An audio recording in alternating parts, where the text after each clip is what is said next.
So one of the tools that, interestingly enough, that we were thinking of putting together is something that actually measures your innovation readiness.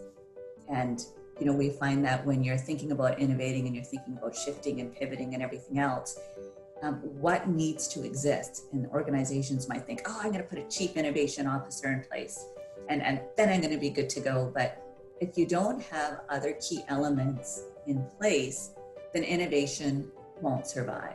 It'll fail, almost inevitably, always.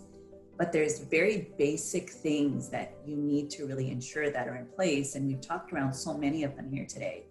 There's culture, there's, innovation in general, there's financial integrity, there's many things.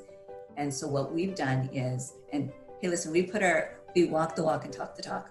So we reached out to, excuse me, a handful of subject matter experts.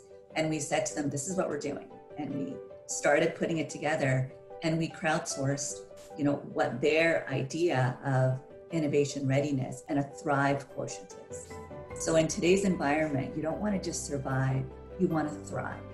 So what would that measure look like? What would that assessment be?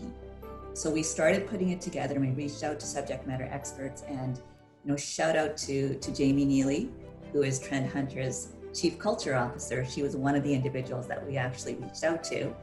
And we've now developed this Thrive Quotient. And this was already in the works before, this pandemic has hit.